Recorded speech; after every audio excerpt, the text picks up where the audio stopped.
Con 9 voti favorevoli, 6 contrari e un solo astenuto, il Consiglio Comunale di Ravanusa approva il rendiconto di gestione dell'anno 2016 dell'amministrazione guidata dal sindaco Carmelo D'Angelo, conti in ordine e via libera da parte del pubblico consesso, che consentirà al municipio di Ravanusa di incassare i trasferimenti dello Stato e mantenere tutti i servizi e gli investimenti programmati dall'amministrazione.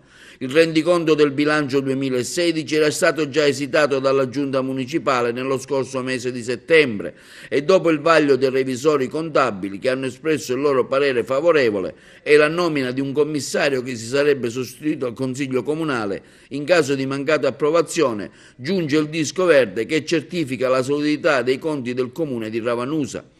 La proposta di delibera predisposta dal dirigente degli affari finanziari, dottor Piero Marchetta, a cui il sindaco ha espresso un esplicito ringraziamento per il lavoro svolto, certifica un avanzo generale di 5.522.153 euro, con un avanzo disponibile di circa 586.000 euro, con il risultato della gestione di competenza di circa 42.000 euro.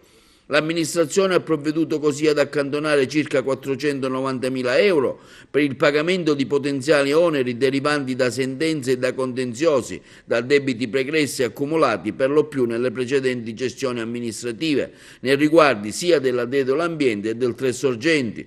L'opposizione si è soffermata lamentando gli interessi pagati sull'anticipazione di cassa, che ammontano a circa 120.000 euro, ma sia il sindaco che il dirigente del servizio finanziario hanno chiarito che la congiuntura economica e la riduzione dei trasferimenti determina che l'anticipazione sia una scelta obbligata.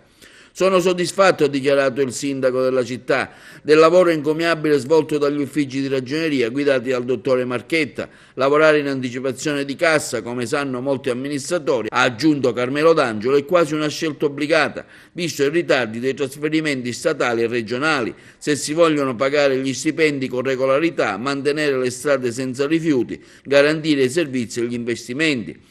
L'importante, conclude il sindaco, è avere una conoscenza e un monitoraggio costante dei conti in bilancio e utilizzare le risorse con oculatezza e seguendo la regola del buon padre di famiglia. E intanto il campo sportivo di Ravanusa, il Saraceno, chiude e si rifà il look. Sono iniziati infatti i lavori di ristrutturazione, efficientamento energetico e posa del manto in erba sintetica.